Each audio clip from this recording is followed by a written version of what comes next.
What's up, everybody? This is Greg with Advantage One Brokers, and this is the ADV1 podcast. This is a podcast we come to you each and every weekday with relevant topics and trainings and with guest speakers. Today, we have a very special guest speaker. We have Miss Desiree Olmos. Desiree, how are you doing?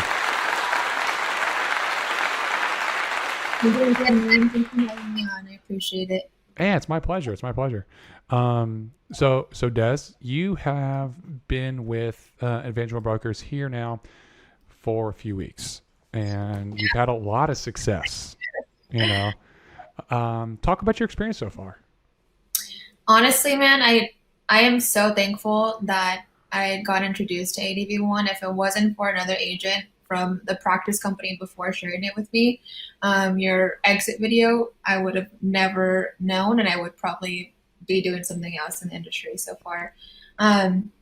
The environment, the culture, the camaraderie, the leadership, go by far none. It's really been a breath of fresh air working with you guys, and I'm so thankful to be working with Doring, even though I've known him from my other practice company when I first started the business, which is crazy. I keep telling him, I was like, we were meant to work together because there's no way that just randomly happened. But it's just been really, really refreshing. And, obviously we have a really good team. Yeah. Fisher's killing it. The team's killing it. Dude, Fisher's a beast. He's a beast, man. It's so crazy how I met Fisher too, because he thought I was with his old company, and I was like, no, dude, I was like, been there, done that, never again. And he was actually going to leave the company or the industry too. And I was like, don't leave the industry. There's other ways that you can make more money and obviously be more profitable. I was like, I get it. That other company was, a pain in the butt, but it doesn't have to be that way. And I think that's what's cool here is we're not having you, we're not going to sell you the dream and then have you pay this starting fee and lie to you about it being a background check and then starting at a 25% compensation and not really knowing what you're doing, then just go recruit all these people. That's not what we're doing here. So it's nice. Yeah, that's 25% compensation. Yeah, 25%. And for you to get to the next level, they have a 30-day, a 3-3-30.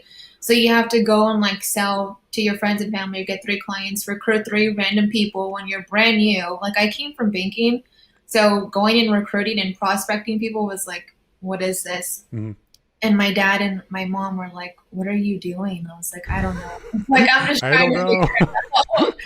I was making $2,500 a month in banking and working, crazy hours. I was so open, many other people are, I was doing whatever it takes, but I was like, okay, this is probably not the best way. Yeah, no, 25, man, that's terrible. So you came from a system that was heavy on recruiting. Heavy. And how many people, what was your success like and what was your recruiting like there? And what did you learn? My first 6 months, I struggled with getting licensed only because I did come from banking. So I didn't want to get fired or lose my job while going fully into commission. I was hoping to do it part-time and then obviously, work my way. But everyone kept scaring me about if I got my license soon, then I would get fired. It would ding with my company, which isn't even true. Mm-hmm. But in reference to my experience was, I was like, okay, I need to go and recruit a ton of people so I get my higher compensation. So by the time I am licensed, I'm ready to go and I'm at a higher comp. So I ended up recruiting over 45 or 60 people my first 6 months in the business. Oh, wow. And so out of those people that you recruited, did they get their license and everything and start in the business? I had maybe 5 to 7 people actually get their license, but I only had 2 people that were actually producing and working outside of myself. So everyone else essentially fell off. No one else was producing. We had meetings every single week. They weren't making any money. They were very discouraged. They're like, why do I have to go and talk to my friends and family? Why do I need to go recruit people? Can I just recruit or can I just produce on my own and see if this is even something that I want to do and then recruit? But because recruiting was so heavily pushed and if you didn't recruit, then you were looked down upon. they just didn't feel like it was a good opportunity for them, and they ended up fizzling out, Yeah. blocking your number, not never talking to you ever again, Hmm. that sort of thing. So it sounds like you have a lot of experience recruiting. Is I that do. okay? Yeah. Talk about your recruiting process and like what you look for, how you contact people, that kind of thing, and how you're, showing them the potential of what they can do within the insurance industry. So a lot of the people that I would primarily focus on or look for when I am recruiting is people that have that will to win. So it's like a lot of single moms, as you know, crush it in this industry Oh because yeah. they have to go and provide for their kid now, right? They're working full-time jobs, trying to be a full-time mom, trying to go and probably go and date again and find someone else to share their life with, and then on top of that we do everything else. So they crush it in this business because they want that quality of life again. um, People that grew up extremely poor, that are just want an opportunity and maybe didn't go to school. Maybe they were going to school and they went and got like their doctorate's degree even. Personal trainers obviously crush it. If you're a personal trainer, they have that discipline. Yeah. People in military, you did military, Hmm. they have that discipline, that leadership, that grit. So I look for people with the right mindset and the people that are willing to put in the work, and actually go out and make it happen. I love that you talk about that. Finding the right person. Can everybody do insurance? Yeah, sure. But you and I both know, and people in insurance know, like it's can be a grind, and it's challenging. Now, Yep. it can be more challenging in some businesses, in some companies, in some practice companies. Okay, especially if they don't have the tools necessary that are put in place to really focus on helping agents succeed early on and helping them to kind of catapult that success and maintain it going through. But Yeah. but mindset's everything. You're right. Having the discipline to do things on your own. Like we have systems in place, we have trainings, we have all these different things, but I can't force somebody brand new to do it. They're not an hourly employee. So it's like, hey, here's the stuff, here's the water, go drink. And even though we do have like those systems and the trainings in place, there's still things that are going to come up that maybe I don't know, or maybe that person, the individual doesn't know. Google's been my best friend since I started in the insurance industry. So it's Mm, like a matter of taking initiative and actually finding out the answer before even asking the question is huge. So that's essentially what I look for too, where it's like, okay, am I going to have to hold this person every step of the way, even if I'm not available? Like, as much as I try to be available for everyone, I'm one person, I'm human, mm, I can't. So we want to have those type of people that are willing to go out and actually get those answers for themselves and figure it out. yeah, Still obviously leveraging, of course, our training and our platform and, the guidance that we have here, but yeah, ultimately, taking it, you got to pull your own weight yeah, yeah, as well. absolutely. How do you structure? Well, first off, when we know what you're looking for, the kind of person you're looking for. How do you actually find those people?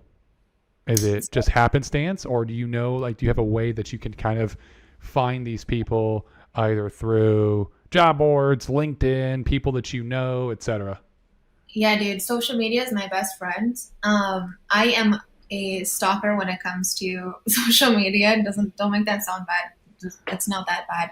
Um, but I'm looking. I know exactly what I'm looking for and who I'm looking for. So if I know, let's say this top producer is, working for, let's say a gym, a high gym. They're good at sales, especially if you're doing gym sales. I've done that, been there, done that.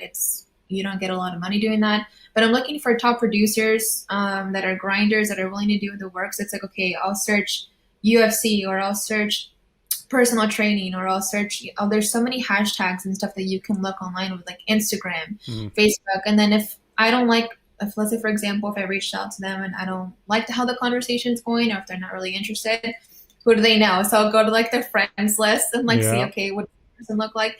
And then same thing, LinkedIn has been a good, source for me as well. I look for a lot of referral partners on LinkedIn though. okay, people that are already licensed, people that already have books of businesses where it's like, okay, their specialty maybe that's not life insurance. So how can I add value to their current book and then have them be a referral source and get compensated and still learn the business as well.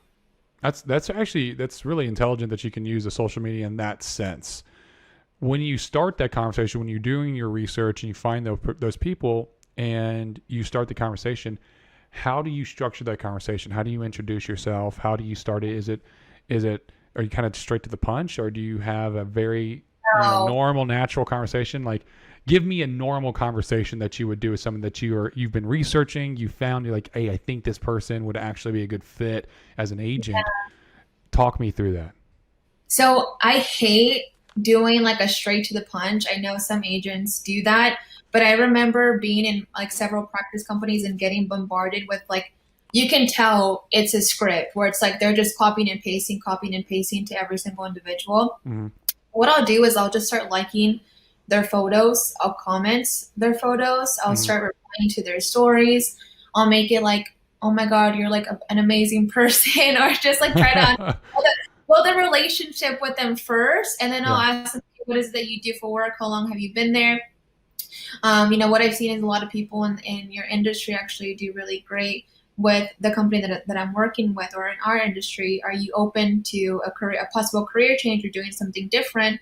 And then from there, obviously, if they're open, then great. But if not, I'm not going to push it. I'm just going to keep showing them love, showing them support, and keep showing them, obviously, what we're doing here. And eventually, they end up coming on board if I don't get them. And that's right there is that's perfect that you say just like that, because a lot of times a no doesn't mean outright never. It sometimes just means not right now. Timing. You never know if something else happens 3 months down the road where their industry changes and they're getting less money and they're like, man, I need to find something. And then it clicks in their head and they're like, man, that girl Desiree was commenting and she made that comment about me being interested. I'm interested now. And if you just literally stop commenting on their stuff, stop showing them that love, they're not going to think of you. But if you keep that's really smart, because it keeps that line of communication open. It continues to strengthen that relationship, and it builds trust over time. Yes. It's definitely the long game. I like it. Yes. And that's a lot of work. I mean, obviously it's not like I'm just going in randomly, but dude, while you're on the Stairmaster, really quick, while you're walking and talking, like really quick, just show some love. I'll literally just be on my phone, like tapping. I'm not even really looking most of the time. I'm just like, love, love, love. Yeah. So that makes a lot of sense. When you do have that conversation, when they say, yeah, I'm interested, what's the next step? Are you having kind of like an interview where you're like, hey, let's actually have a further on conversation. I'm going to tell you about the business. I'm going to see if this makes sense for you and for me. Like, how does that conversation look?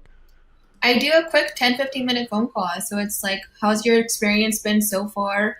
I'll make an introduction of myself and, my prior experience. I'll go over my background and why I made the shift and my success in the industry that I'm doing now. And then from there, I'll take it to an actual interview. So it's like, what probably makes the most sense to schedule an actual interview with you and see if this would be a good fit for you based off of your background, your current experience, and your education knowledge. I don't mind, obviously doing an interview with you and seeing if this would be a good fit for you. But I'm not just like, oh yeah, come work with me. Like I'm recruiting everyone and anyone. Like, no, I'm definitely qualifying them and making sure that they're going to be a good fit. So it's a matter of like how much time, what are you willing to commit to something like this? Because I don't want people to just show up and then like them fizzle out. I want them to be fully engaged, fully participating, being in all of our training calls. On top of the training calls that you guys have, like we're also doing additional training calls with our team. We're doing calls until like 8 p.m. Pacific Standard Time sometimes because people work jobs.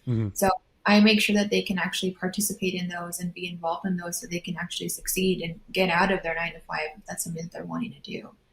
Absolutely. And I think what's most important about everything that you're saying is that you are being selective on your side as well, because like what I was saying earlier, like, hey, yeah, anybody could do insurance, but not everybody will. And it's not going to make sense for everybody. And so the fact that you're selecting, you're joining that conversation, you're getting it going, but you're still saying, hey, let's have an interview. I want to make sure if you're a good fit for us as well.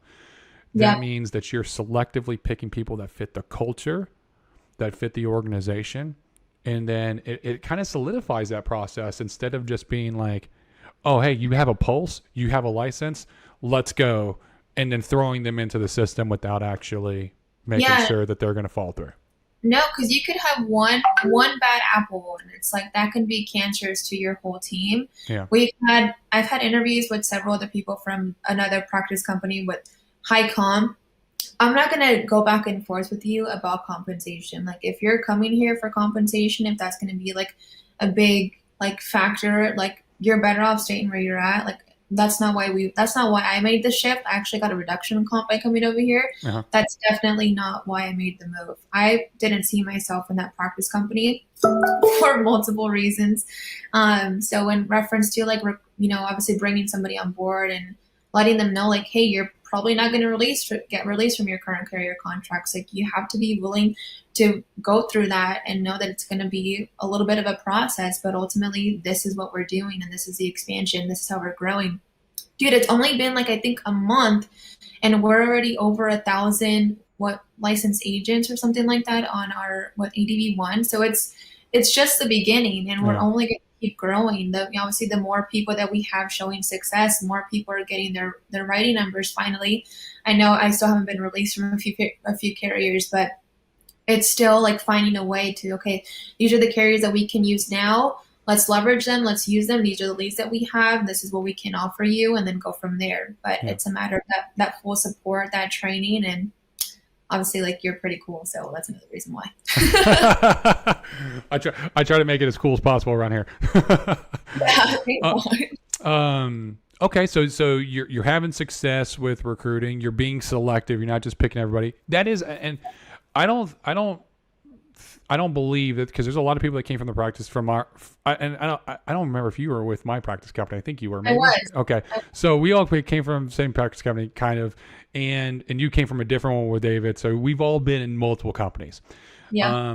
A lot of the people that came from the previous cap practice company, they still have a lot of that mentality of us like hire everybody, and we're trying to make that shift of, hey, you can be selective, because I would rather spend time with 5 individuals that are completely in it and they're going to, and I can help them and I can turn them into top producers and I know they can be top producers, than spending my time with 100 people and 90 of them fall off and the other 10 are kind of, I got to split up my time and they're not going to produce as much. And then they can do the same thing and it goes on and on and on like that. And so that's a very important concept when it comes to recruiting and building for your team. Like, what kind of team do you want to build? What kind of people do you want to work alongside? You can select that.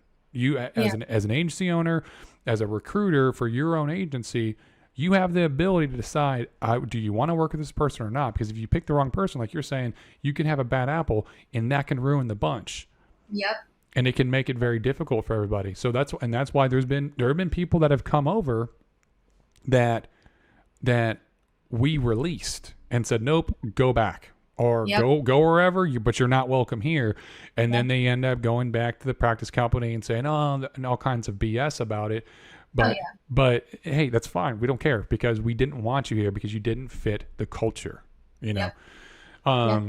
So it's important to be very selective. Have that interview, make sure that this is the right fit, because you're right. If they're just coming for a comp raise or to try to get the highest comp possible, it's like, dude, you're going to make more money here. I can promise you this. You'll make more money here because you're going to get supported and you're not going to have to spend your entire commission on leads, business, staff, everything.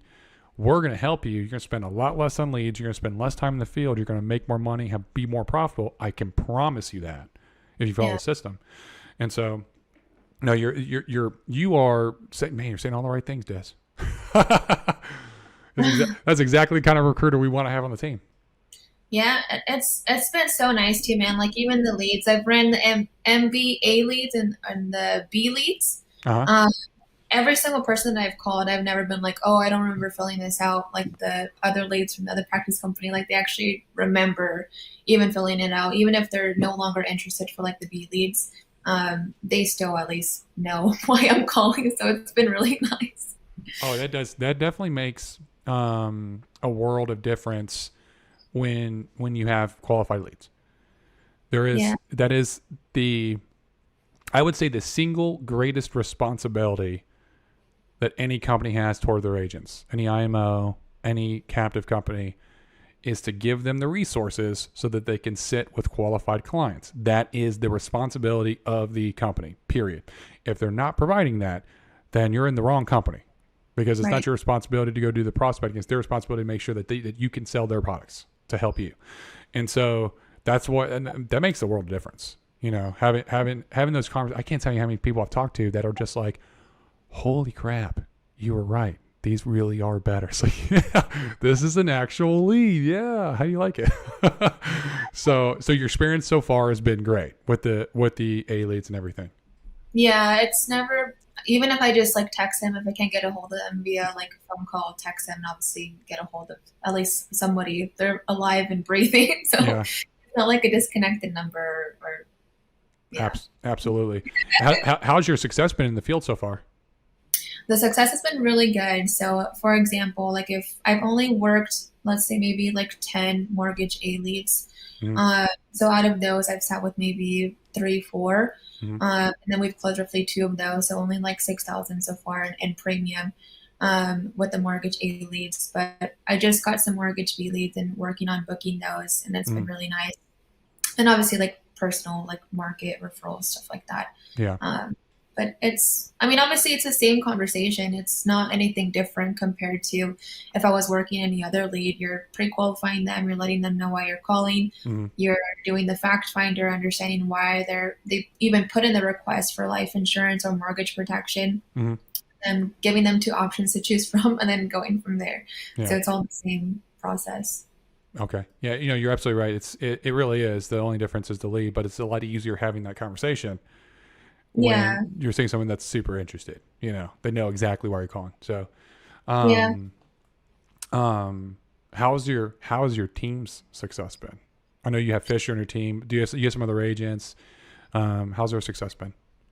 Yeah, so it's been really good. Obviously, Fisher comes from primarily doing like more warm market stuff. So a lot of his stuff he's been doing has been primarily warm market, which is actually really nice because even for other agents that we have on the team that can't afford to spend even like 500 or 1,000 right away on new leads, we're showing them how to actually get into their warm market and leverage that.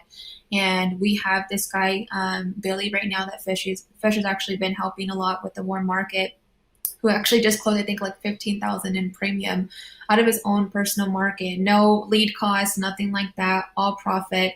So that's been super refreshing too for the team. And then we have a few other agents that, one of the agents that had his own book of business with, I won't say the company. Yeah. But he's been working that and essentially just adding full financial wellness to his current book of business. So he's been getting a lot of leads and referrals off of that as well. So it's just showing them to obviously leverage the leads if they want to leverage leads, but if they don't have the income or if they don't want to work the leads, they don't have to. Showing them how to, of course, go and fish for themselves. So it's been nice. That's awesome. So, and I think that's something we can do in a future training. If I know Fisher's obviously really good at doing warm market or prospecting without having to spending on leads. And actually he's having a lot of success. And it sounds like you have some other agents that are like that as well. Maybe bringing them on, having a conversation and sitting down and just talk about their prospecting process, because every way works a little bit. And if it's just another tool in your toolkit. Like it's like, hey, I'm using leads, but I'm also prospecting at the same time, and I'm also finding these kinds of people, and this is how I find them. Because that's still, that's still a very viable way in order to sit down with clients and provide them value. So, no, I like that. When it comes to your recruiting here, how's your recruiting efforts been here? Dude, recruiting's been easy. It's just a matter of like all I'm doing is posting like the team success. And then I have agents now from even my previous practice company reaching out, saying, oh, you guys have leads, you guys have this. I was like, yeah, you can still recruit, you can still build.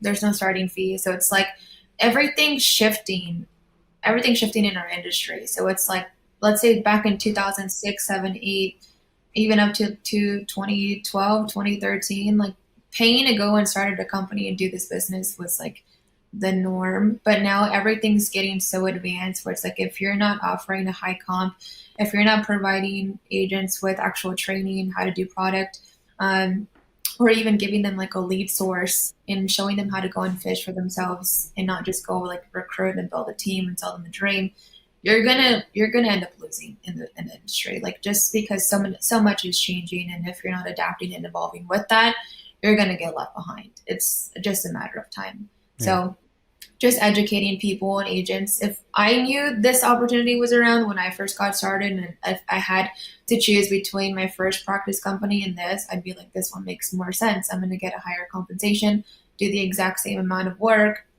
and get leads, and still be able to build, and still override. Like it's a no-brainer. So yeah.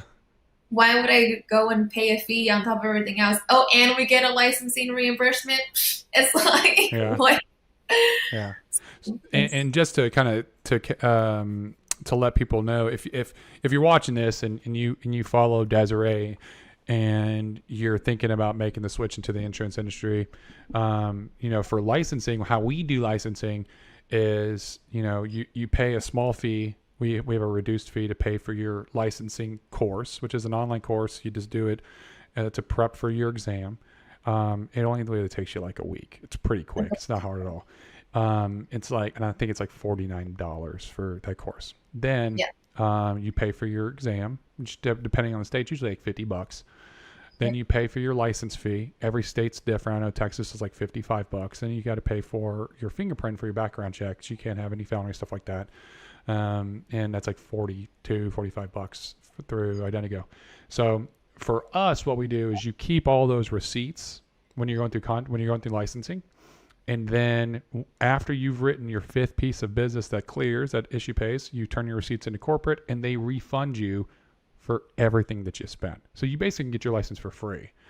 And we're gonna do everything in our power to make sure to give you all the tools necessary so that you can start writing business as soon as you get your license, get you contracted, get you on the field, writing business, and within the first week you could be getting not only the commission at a high level, but getting repaid for your licensing fee. So that's how we do it here, Individual Brokers. And you're right, that's a great recruiting tool. So it's like, hey, yeah, it's going to cost us on the front end, which gives you some buy-in. Hey, they're going to have to pay on the front end. You got to pay for your license. Yep. But we have a method and a service that, as long as you stick with it, you're going to get the money back. Yep. And by that time, you've seen the system, it works. You've sold 5 policies already. You've made some commission. You see the commission come in. 5 policies, even if they're small, you're probably making about $4,000 to $6,000 depending upon the size of the policies. Yep. And then you're getting reimbursed to $200. At that time, you're like, whatever. Like that's nothing compared to the commission. So no, that's a good point that you're making. So go ahead. Another thing I want to touch on too, like if you're brand new in the industry, you're just getting started, like don't hesitate to recruit right away. You don't have to know everything to start recruiting or building your team, your organization. What's so cool about obviously recruiting and building is you have a running mate. So it's like you have someone to run with and compete with and learn with. I think that's so cool about like, especially like our team, like we're huge on like healthy competition. So it's like just encouraging each other, like practicing, learning with each other. We have our own dial days that we'll plug in our agents into. So whenever we're calling the leads and stuff, but it's so cool to just have someone to run with. I think that's super important. It's like you have those people that want to wait till they know everything and then see if it works and then go and recruit and build. But that's why you leverage your upline, you leverage the rest of the team. We're all here to help you grow and expand. And if you can't manage and train them, then we can. So just don't hesitate to bring people on and share the opportunity. I wish someone would have shared this opportunity with me a lot sooner than I obviously got prospected, but everything in its own time. And you know what? Everyone has their own time whenever Yeah. they finally make that switch or they decide to do it. So, but you're right. That I see that a lot too in the industry. It's just like, I have to understand everything. And so sometimes I'll be like, well, do you think that I know everything about every carrier and every product? I've written a lot of carriers, a lot of products. Do you think absolutely not? Like I Yeah. still reach out for help sometimes. And Yes. you're never going to know everything. You're just not. If there's too much to know, you'll forget more than you ever do know. By Yeah. the time that happens. You're right. It's if you want to recruit, if your goal is like, I want to build a team and I want to help other people, Yeah. leverage what insurance can do. Don't wait. Just do it. Yeah. Commit to it and do it. If you don't want to recruit, if you just want to produce, that's fine. You don't have to. Like we'll give you the tools necessary, get a high comp, and you'll be very comfortable. You'll make a good living. You won't spend a lot of leads, but you'll make some good commissions. Yep. You can easily make six figures. You can clear six figures after all expenses easily as an individual producing agent. That's very doable, especially with the compensation here and the leads we have. So no, you're absolutely right. I see that a lot. The,